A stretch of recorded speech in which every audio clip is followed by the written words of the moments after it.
a little nervous. I sat down today and wrote down some thoughts of my childhood holidays. I grew up in a small town in New Jersey, about 5,000 people, the oldest of 6 children. Our holiday season started around September, when my mother would start sewing and making things for the Christmas bazaar. She made dresses before Barbies. She had little tiny dolls like this, and she would dress them all up. These were all for the bazaar. Aprons, pot holders. We started saving little jars, baby jars, a kind that baby food came in. And so for the next 2 or 3 months, we were all getting ready for the bazaar. Everybody in the neighborhood was getting ready for the bazaar. After Thanksgiving, the bazaar work really got into gear. My mother's sewing machine was humming. We were sitting there. We were raising guppies. We raised guppies for the bazaar. My mother, Ruth, oh my God, the mommy's eating her babies. Hurry up, bring the net over, bring the net. Whew. I got there in time with a net, and I scooped up all those guppies, and I put them in another tank. All the kids at the bazaar got a free guppy in a little jar with holes poked in the top. So everyone went home. I don't think the parents thought too much of the great idea of the guppies, but it was a lot of fun, and we had a lot of fun doing it. After the bazaar was over, which was the second week in December, we all started getting ready for Christmas. Christmas was such a wonderful time in this small town.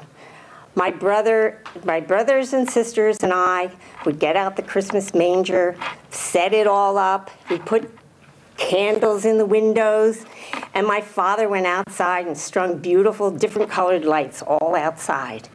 And on Christmas Eve, we would all have a nice dinner, and then we were all sent to bed. And in the morning, when we woke up, there was the Christmas tree. Santa Claus brought our Christmas tree, and it came all decorated. So in the morning, we would get up, and there it was. We were the only ones in town that had a Christmas tree brought by Santa Claus. We would open up, get all of our presents and open them up every year. We all got something special that we had asked for. And we got many other presents. Underwear, socks, pencils, paper, and all the other necessary things that you needed all year long, all wrapped up under the Christmas tree. After we opened up our gifts and had breakfast, we all got dressed in our best clothes, went to Mass, and then we went to visit my grandparents and all of our aunts and uncles, and we would get home at about 7 or 8 o'clock at night, very tired, but so excited because we knew that the fun was not over. After Christmas was over, within the next week, our backyard filled up with Christmas trees. Almost all the Christmas trees in town would end up in our backyard.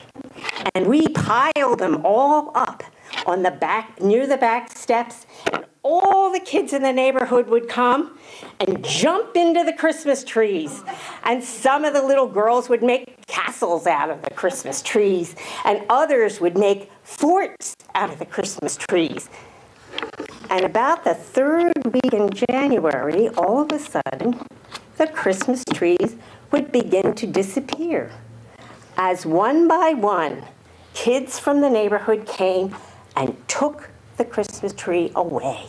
And pretty soon, we had no more Christmas trees in our yard, because every year in Oak Lynn, the fire department had a big Christmas tree burn. And the admission to the Christmas tree burn was a Christmas tree. So you had to have a Christmas tree. Everybody went to the big Christmas tree burn, and we got a hot dog, and we got a soda That was about the only time all year long that my mother and father would let us drink a soda. So this was the end of our fun holiday time. Years later, when I had my own children, I thought, how neat for Santa Claus to bring a Christmas tree. So my husband and I started buying a Christmas tree and stashing it over at my mother and father's house. After about 5 years of this, my mother said to me one day, she said, Ruth, why don't you trim the tree ahead of Christmas? She said, look at all the work you're doing. And I said, yes, Mom, but Santa Claus always brought us our Christmas tree. And she started laughing. She almost fell on the floor. She was laughing so hard. Finally, I was going, what? What are you laughing for, Mom?